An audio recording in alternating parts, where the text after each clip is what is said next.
Ladies and gentlemen, happy Wednesday. Welcome back to the Early Edge College Football Pick Show presented by BetMGM, the sportsbook born in Vegas. We have a lot to unpack from this past weekend. We have a lot to look forward to this weekend. A ton of chaos to react to and look forward to. And we're going to do it with the stars of the show, which today might just be one star. You know, sometimes we hit October, people have things to do, the show must go on. So myself and Mr. Emory Hunt are going to bring you through this awesome Week 6 slate that we have ahead of us. We're going to get through best bets. We're going to get through underdog bets. We're going to get through these marquee matchups that we have, a few ranked on ranked games.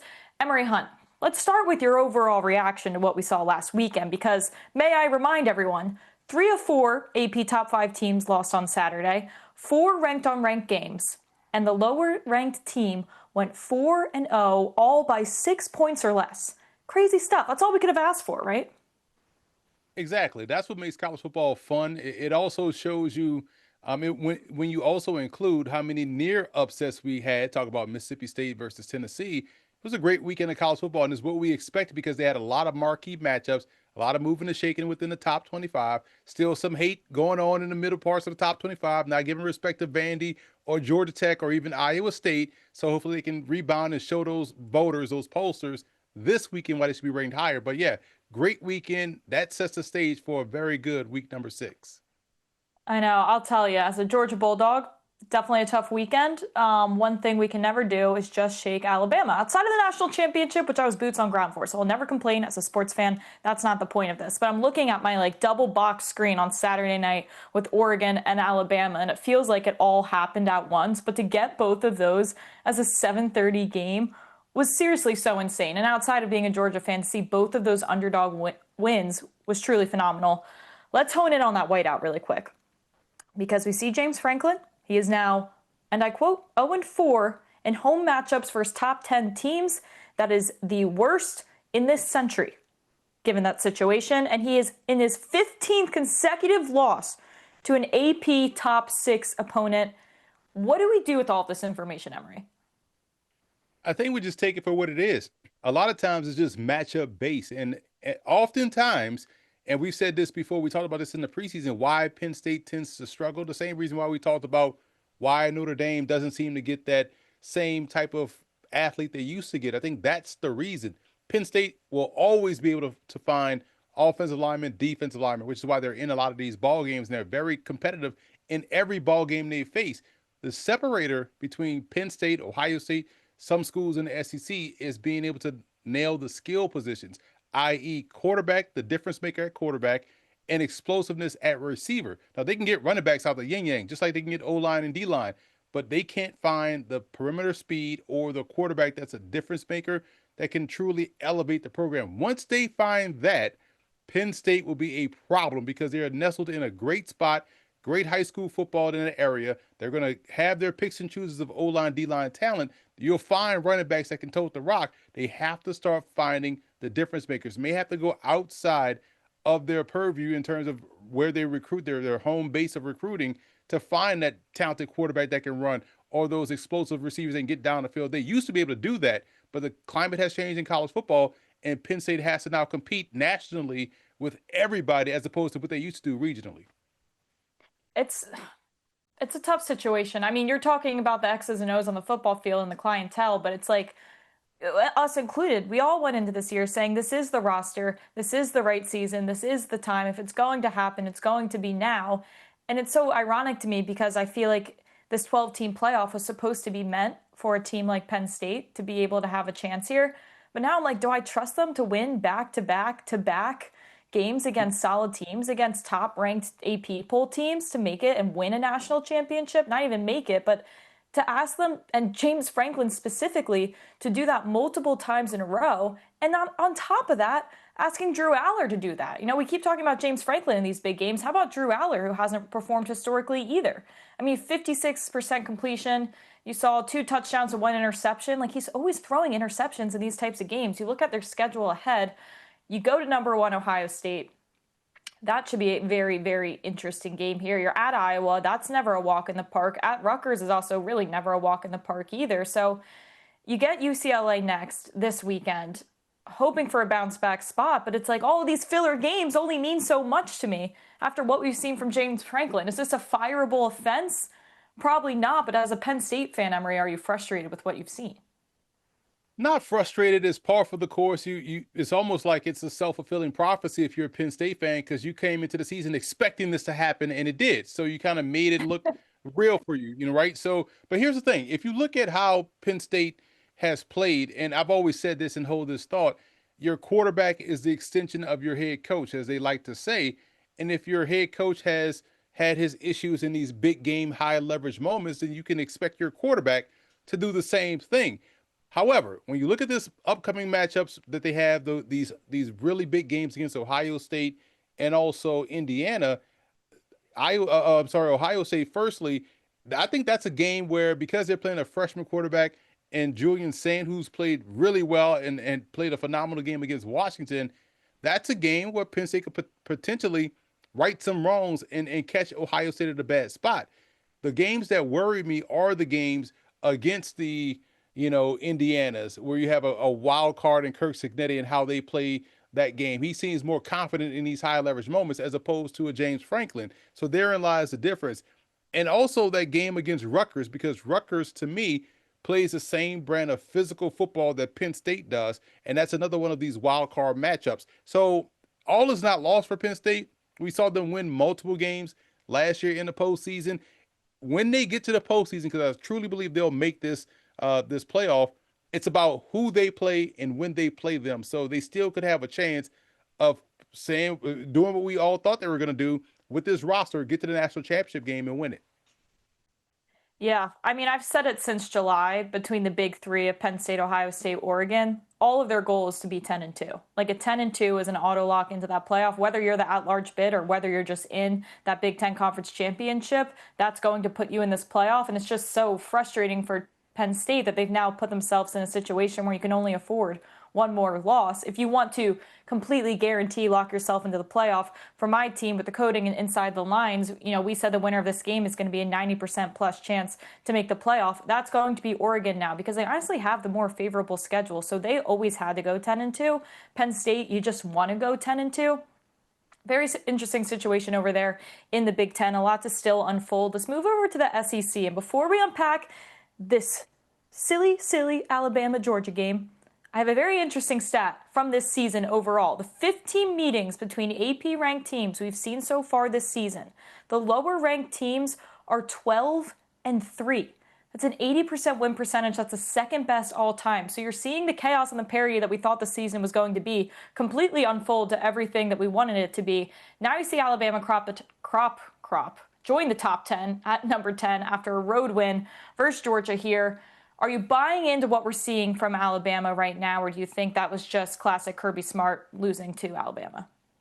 I think I'm buying into what I see from Alabama. Sometimes it takes you to get punched in the mouth to respond. If you've ever been in a fight, that first punch could either knock you out or get you going. And I think that first punch against Florida State got them going because the team we've seen since has been the team we expected to see coming into the 2025. And Ty Simpson has played phenomenal football. He's playing above the X's and O's. Even when they were getting their doors blown off by Florida State, you saw him still competing late in that ball game, trying to scramble for a first down, got blasted by a defender, and got right back up. And that showed me then that, okay, this guy at least is not scared, and he's going to play consistently like this throughout the course of the season. And we've seen that manifest itself out there on the field. That's how they beat Georgia. And it's funny because they didn't score a point in the second half, nor were they as excellent on third downs like they were in the first half, but they still had more than enough to win. They made the plays that were there to be made, especially that third down play on offense and the fourth down stop of Cass Jones. Those are the plays that you expect a team to win if they're going to go far in the postseason. So, yes, this Bama team, this version of what we're seeing now is exactly why you should buy in. On this specific show a week ago, I reluctantly gave out, and it didn't mean Georgia couldn't win the game, but I did give out Alabama first half team total over 13.5. Smacked. Of course it smacked. And I also gave out Alabama first half money line, Georgia full game money line, because that's typically how these Georgia games go. That one obviously does not cash. But yeah, It's a chronic problem that Georgia has, and I think it's not even an Alabama thing. Just letting teams go up on them so early is such a frustrating thing as a Georgia fan to watch. But hats off to Ty Simpson, playing phenomenal football. We also talked about Heisman. He was the guy that had the most to gain in that weekend, and he surely did. He finds himself up there at the top of the race as well. Let's move on to the Big Ten here. Back to the Big Ten. We talk about Illinois, who has beat USC. Illinois loses a big one on the road to Indiana, but they did come back to beat USC. I have a hard time deciding what it is about this Illinois team. Do I like them? Do I not like them? Are they a contender in my eyes? Maybe not. But do I think they can just knock off other teams that are contending for the playoff? Probably. What do you think? Two things that bother me about Illinois right now. When we showed that graphic, it was they gave up 63 points, in that game against Indiana. And although they won this exciting game against USC, they gave up 32 points against USC. I worry about their defense at this juncture of the season.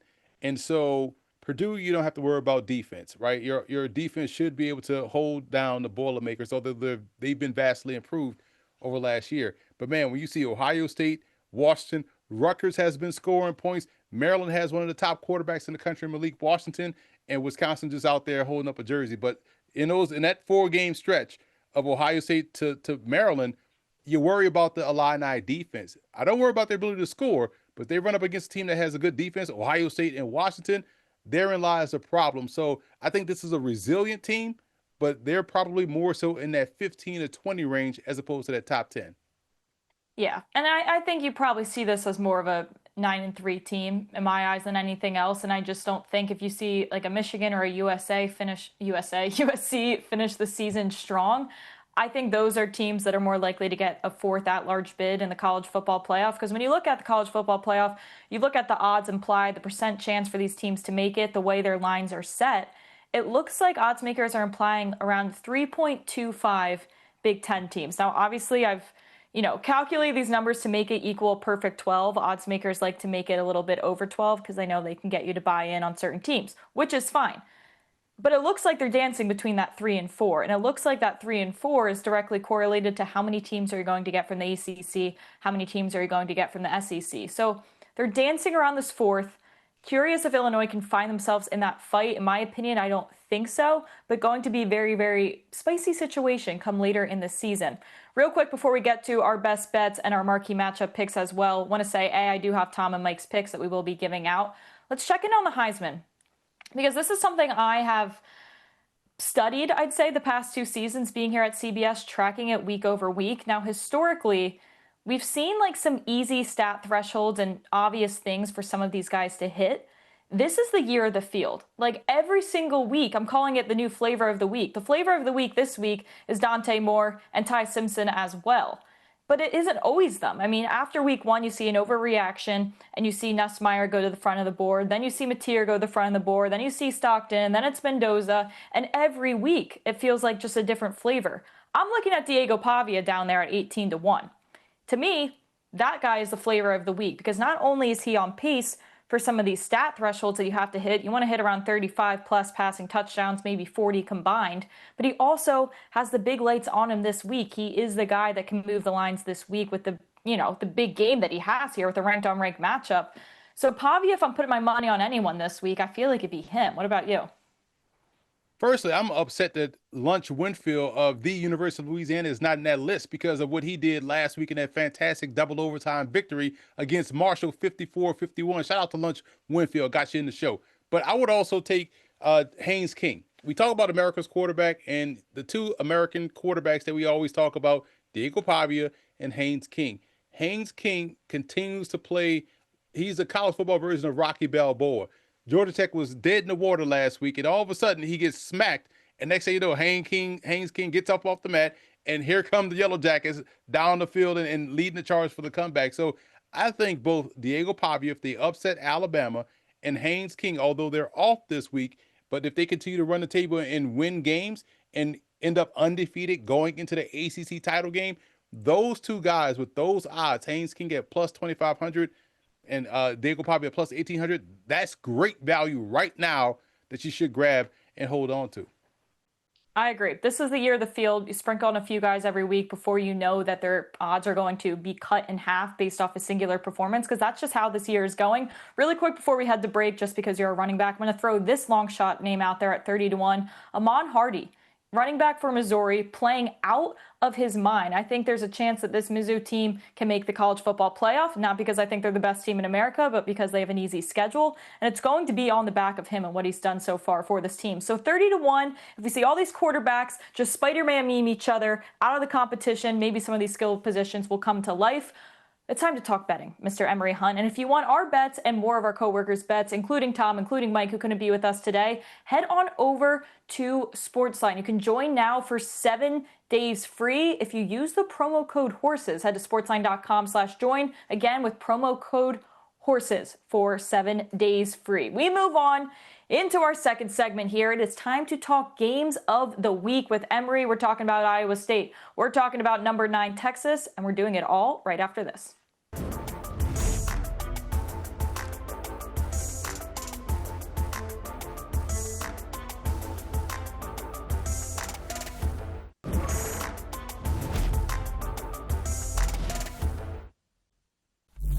Welcome back to the Early Edge College Football Pick Show presented by BetMGM. I am Mackenzie Brooks, joined by Emory Hunt, and I'm in and out, but we're trying our best here because, Emory, we're down a few soldiers, so we need you to be able to help us out here today. Let's start with Iowa State minus the 1.5 on the road at Cincy. Both teams coming off a strong win. What do you have for us? I love Iowa State in this ball game, and what I like about Iowa State and what I've always loved about how they attack things in this during their season is they're able to beat you in any kind of way. They can beat you with their run game. They have 2 great tailbacks in Hanson and Sama that can run the rock really well. They have a great quarterback in Rocco Beck who does a fantastic job of playing whatever type of game you want to play. I believe the kids call it, he matches that energy that you come with, right? If you want to be aggressive, I'll be aggressive. If you want to play it safe, I'll play it safe, but I'll also be aggressive as well. And defensively, they're probably one of the better open field tackling teams in the conference. And so when you look at how they play on both sides of the ball, they can really choke out an offense and also drain the clock with how they play. Cincinnati did a great job last week against Kansas, outgunning the Jayhawks, setting the stage for this to be a very fantastic matchup.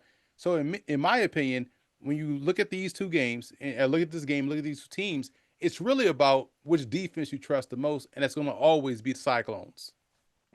I was going to say myself, I don't trust the Cincinnati defense. I'm looking at them, you lose to Nebraska, which is not a great sign. You allow 20 to Bowling Green, also not a great sign.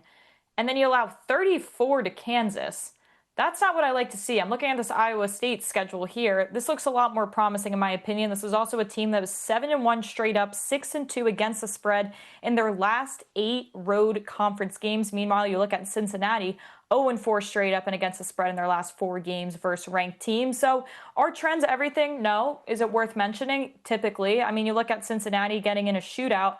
I don't think that's a situation they're always going to win here. They're allowing 74% completion percentage on the season so far. So I'm with you. I'm here to fade the Cincinnati defense, especially what I saw so far this season. But it does look like Tom and Mike, and I know they're not here to defend themselves, so I'm going to say that their picks are not good because they both like Cincinnati. Mike's just leaning Cincinnati. Tom is on Cincinnati in real life. Okay, so 2-2. We're split here for this game. Let's move on to number 9 Texas. They're minus 6.5 on the road, headed to Florida here. Total set up 41.5. Both these teams coming off a bye week right now. I don't know what bye week could ever save what's going on with this Florida team. They're banged up. DJ Lagway is being DJ Lagway. Billy Napier is being Billy Napier. They're 0-3 straight up and against the spread versus FBS teams in their last 3, including their first game this season.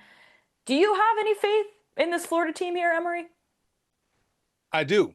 I do have faith in Florida's defense. And because of that, I actually like the under more so than anything in this ball game. Now, I was on a show earlier in the week, Monday morning to be exact, and the number was 45.5. I believe it's now dropped down to 41.5.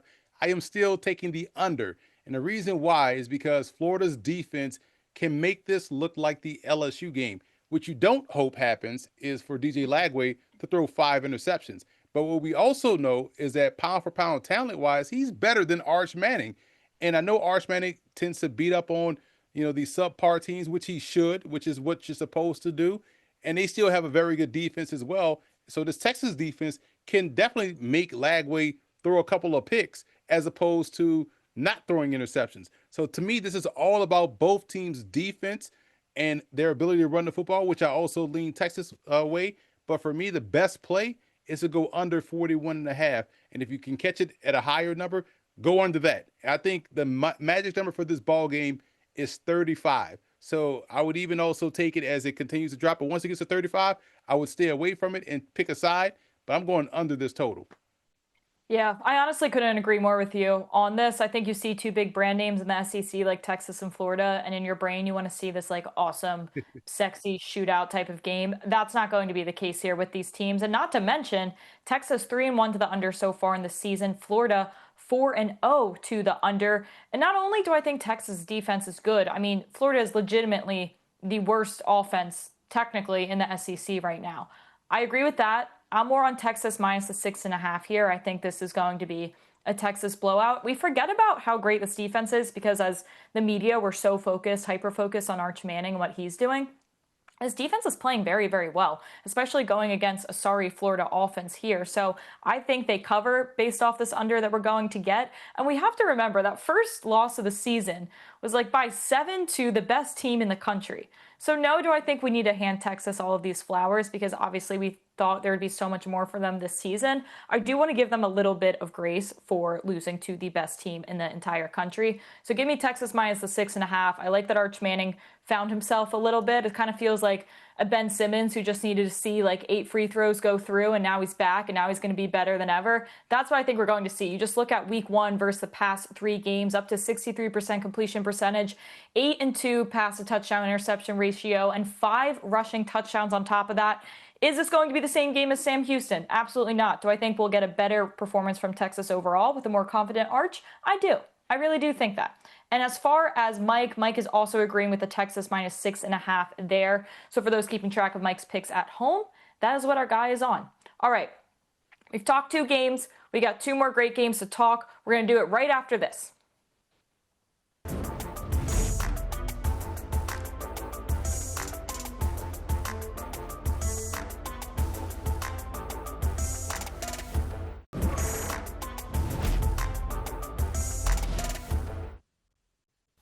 Welcome back to the Early Edge College Football Picks Show. Emory Hunt here, Mackenzie Brooks. Emory, time to dial it in because we got a ranked on ranked matchup to talk about. We are talking about number 16, Vandy, headed to number 10, Alabama, who just cracked the top 10. Bama laying 10.5 at home. Now let's do a quick trip down memory lane here. Last year, Vandy beats Bama at Vandy 40-35. They never even trailed in the game once.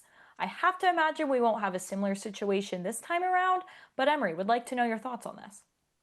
This is the game I feel like Alabama had circled on the calendar, more so than Georgia, more so than Florida State. They want this ball game, and I do feel like because this is a game that kind of set them on a downward spiral last year, more so than the Oklahoma game last year, Alabama wants to beat Vanderbilt in an emphatic way. And when I look at how Vanderbilt has played, they're actually better this year than they were last year. So this is a very good Vanderbilt team. And I'm glad the number dropped early in the week. I laid at 13.5 points with Alabama. Now it's dropped to a more manageable 10.5. I didn't care. Main reason is because this is a team that has it on their mind to not lose to Vanderbilt. They will keep it close. They may even give up 25 points to Vanderbilt, but they're going to score 35, 36 points to cover the spread. I trust Alabama in the spot. I do love what the Commodores have done so far this season. I do see them as a legitimate chance, a threat to make it to the postseason with how they'll play if they can upset Bama and move on and continue to win the rest of the way. But this game versus that opponent, I'm trusting Bama.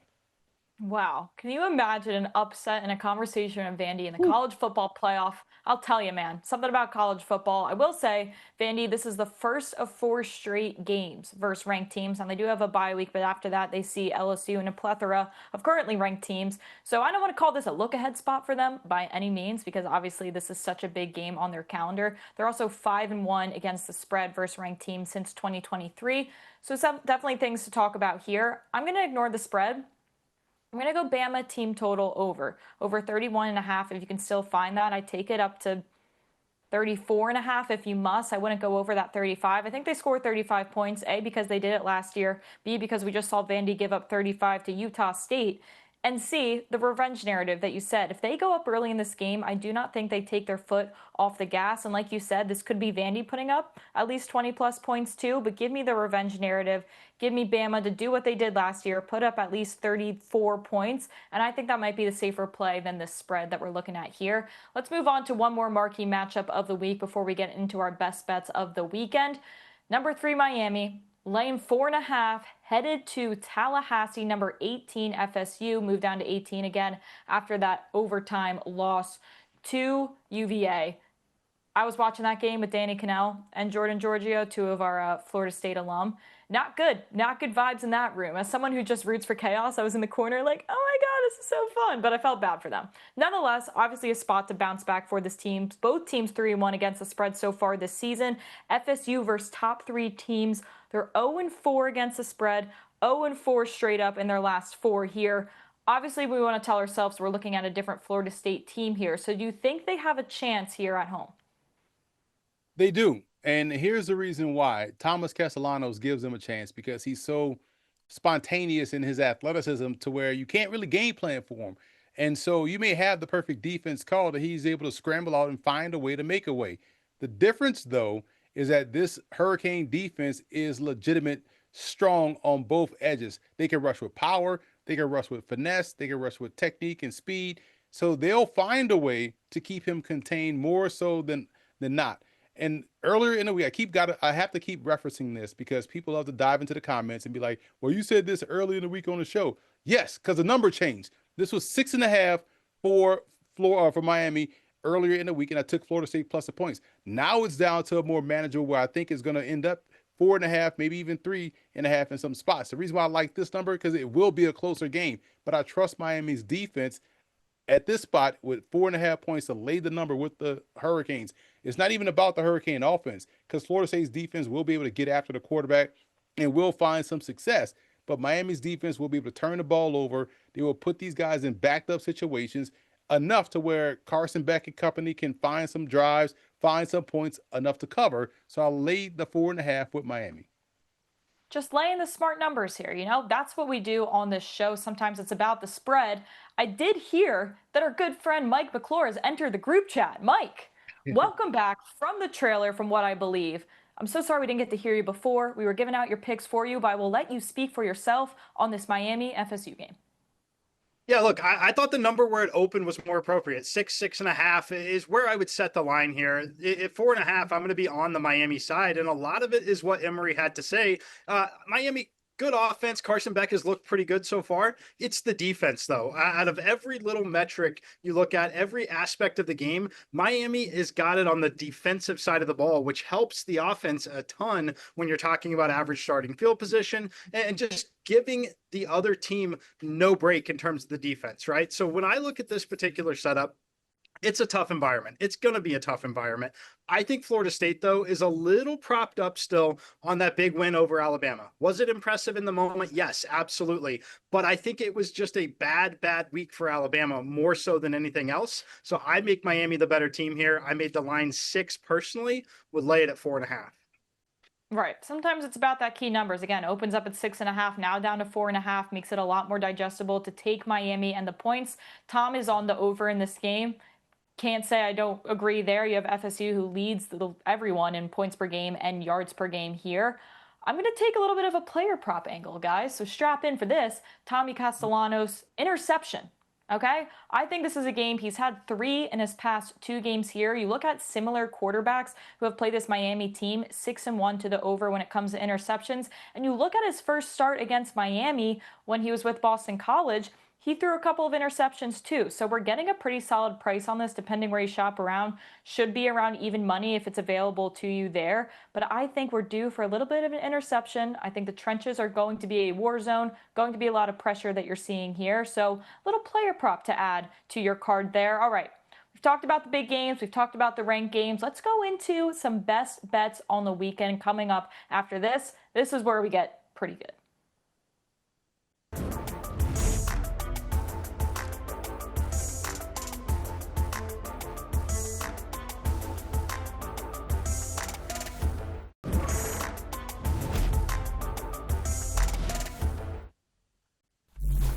Welcome back to the College Football Pick Show on the Early Edge on CBS Sports Network, presented by BetMGM. We got Emory, we got Mike back with us just in time for our best bets of the Week 6 slate. Let's take a quick look back at our best bets from last week as well. And let me preface, there are picks all over the SportsLine website. These are just 2 of the 8 gajillion these guys are giving out every week. Emory goes 1-1, moves to 500 on the season so far. Mike with a nice 2-0 week in his best bets from week 5, 4, and 6 overall. And Tom, tough week, no big deal. 0-2 on his best bets, 3-7 overall. But again, these are just 2 bets of multiple that these guys are giving out every day on SportsLine and even earlier in this show. So take them all and love them all. All right, let's move on to our best bets of this week. Emory, I'm going to start with you. A game we haven't talked about yet, and a game I want to talk about in the next block when it comes to an underdog, but I would like you to give me the case for Washington minus the 6.5. Washington's defense is still pretty doggone good. And what travels really well, run game, defense. Even though Malik Washington is a fantastic freshman quarterback, this is his first real test against a strong top-tier level defense. I'm not going to allow Washington to bring one loss into the following week. They won't let one loss become 2. They'll take care of business here. They'll keep this distance enough to where they can cover the spread. Not as sold on Maryland's defense, more so than Washington, who's a top-tier defense. Plus, they have a good quarterback, good run game. Overall, better team. I will lay the 6.5 with the Huskies. Okay. I will be rebuttaling that, just not right now. Mike, I mean, I just saw this play that you have for your number 1 best bet, and I said, there is surely no way Mike McClure is back on Kansas State. There's no way. Earmuffs, Kens, earmuffs, everyone. Kansas State undervalued here in this spot, plus 6.5. Look, yes, it's an early road game. I get it. I still think that this team has some potential. The season mostly over in terms of postseason hopes at 9-3, but not impossible. They have to win and take care of business. This is simply just an overreaction. We're talking about a line where they were favored in this game preseason on a look ahead. I could make the case for them being a 3 or 3.5 point underdog here, but basically a full touchdown at 6.5. I think that they've got what it takes to be competitive. They've looked a little better at times of late. And I think that running game is still going to have some success here in this particular matchup. So it's gross, plug the nose, but give me Kansas State plus 6.5 here. I mean, can I interest you in like hedging happiness? Like, for example, last week, I give out Alabama team total over 13.5 in the first half. That still leaves room for Georgia to win the game. But you don't always have to back them, but I respect nothing more than you going back to this team like a bad habit. On to your guys' next best bet. You guys are both on the same team with Texas Tech at Houston in different ways. Emory, I'm going to start with you because you like them just laying the points.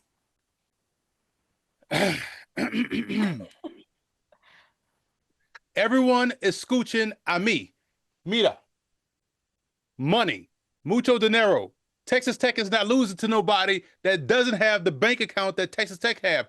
This defense will do wonders against the Houston Cougars in this ball game. Lay these 11.5 points. I told you about Texas Tech versus Utah. They went out there at a 7 a.m. Pacific time kickoff and did what they had to do. So I expect them to go to Houston, take care of business against the Cougars. This is like an old Southwest Conference matchup. And again, Texas Tech is for real. That Lubbock money, that's tax-free state money, is all coming to fruition for this defensive line for the Red Raiders.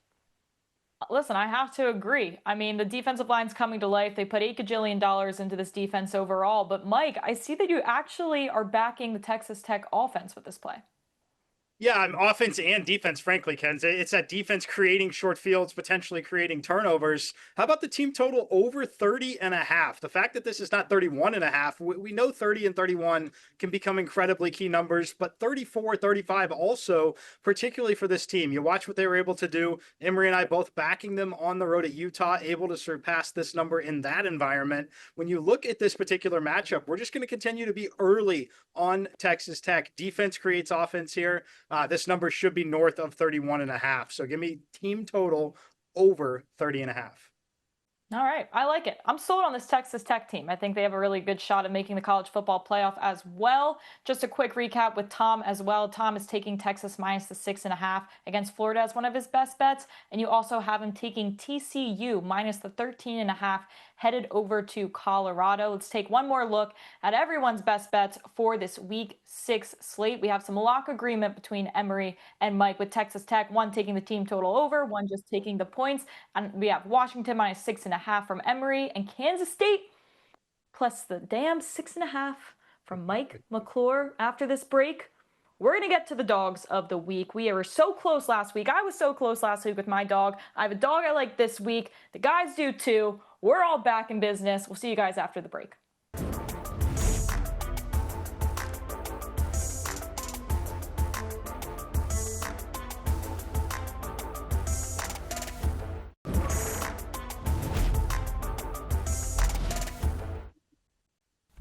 Welcome back to the College Football Pick Show on the Early Edge presented by BetMGM. Gentlemen, it is time for our dogs of the week. Now, the rules here, the money line must be plus 150 or longer. So let's get creative. Let's get weird. But you know what? Before we do that, Mike, just hammer on home on Kansas State here. Just get it over with. Look, Kansas State, it's been a disappointing season. They still got the athletes. They're a little more healthy at this point in the season as well. And Baylor, I had a lot of high hopes for Baylor early in this season. They haven't exactly lived up to where I thought they would be. I was a little concerned with the fact that they surrendered 27 points last week to Oklahoma State. Oklahoma State is not a good football team, particularly offensively. I think Kansas State's going to have some success here. A lot of contrast in styles for sure. Kansas State has struggled to stop the run. Baylor runs the football very well. But on the other side, Baylor has not defended the pass well at all. Kansas State's going to be able to score points in this game. It's just going to come down to whether or not they can get that defensive stop against this Baylor rushing attack.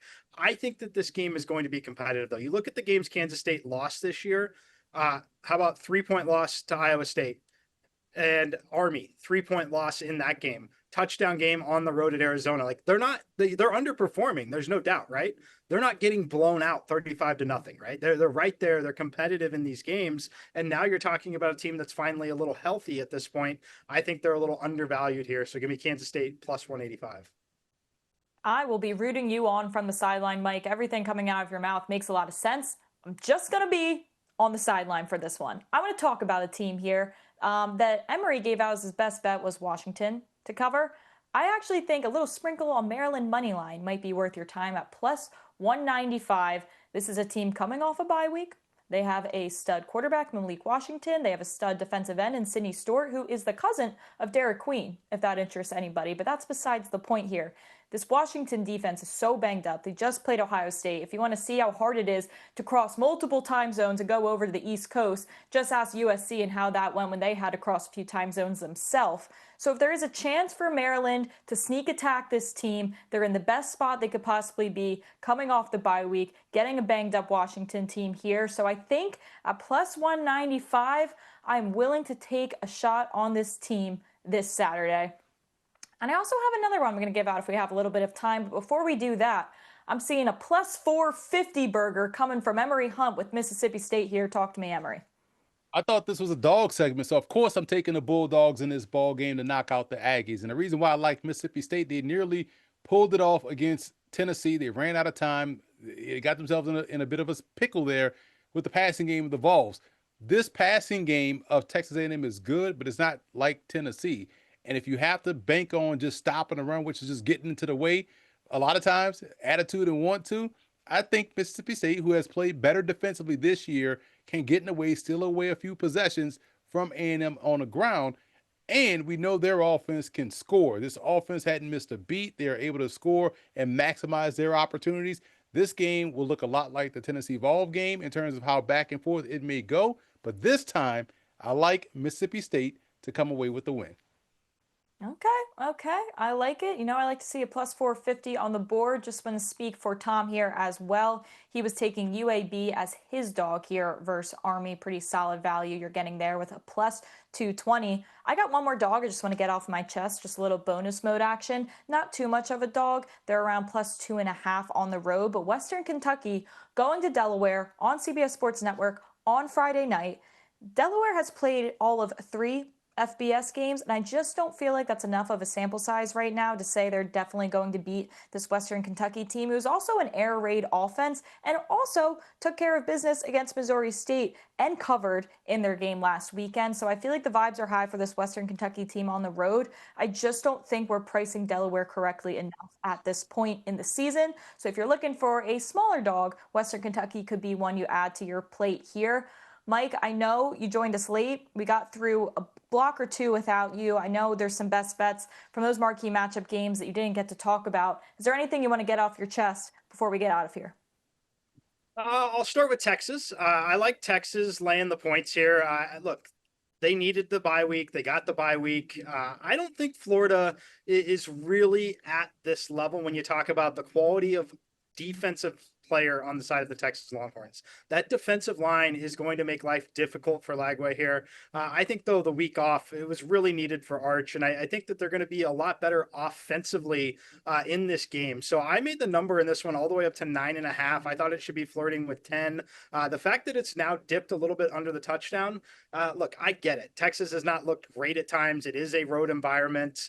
I still think they are the better team here by a significant margin. So I would lay the points here with the Texas Longhorns, especially if you're still catching 6.5.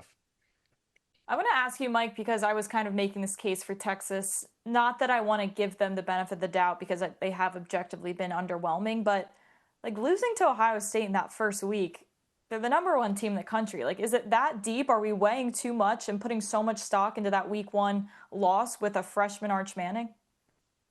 No, they went on the road with a freshman quarterback and lost a game by allowing 14 points in the game. Like, no, they gave up 14 points. Like, Ohio State's going to put 14 on the board in the first quarter in a lot of their matchups, right? So I think that they were fine. I think they are fine. Now, they have a difficult road the rest of the way a little bit. You know, you got big matchups on the schedule coming up. Oklahoma, may catch a break in terms of quarterback position, have to play Georgia, have to play Texas A&M still. We'll find out a lot more about them there, but I think they take care of business in this spot. Yeah, it's so funny because I feel like at least I went into the season thinking the SEC was all figured out, but there's been so much parity. And I was mentioning to Emory earlier, we've kind of been trying to reverse engineer odds makers and see how many teams from each conference they have implied. SEC dancing around like 4.3 to 4.8. So it seems like there's going to be some version of the story where I know people like Danny Kanell are in absolute shambles. When I say this, we're probably going to get 4 to 5 SEC teams based off right now where we are heading into week 6. Going to be a very, very interesting year. A lot of parity to come, a lot of best bets to come with myself, Emory Hunt, Mike McClure, and Tom Casale, who could not be with us today. But we are here every Wednesday at noon on CBS Sports Network. Check us out on YouTube as well, and wherever you get your podcasts, because this is the crew you want to get your college football best bets from. Gentlemen, thank you so much for your time. Mike, thanks for making it work and joining us as well. We are going to have a great season. Emory, I hope you hit all of your bets and you're plus 450 here. That's what I'm rooting for this weekend. You can catch me, Emory, and Mike on the Early Edge daily sports line show, podcast, wherever you get your podcasts. You can find us there Monday through Friday at 10 a.m. This is the Early Edge College Football Pick Show on CBS Sports Network presented by BetMGM. We'll see you next week.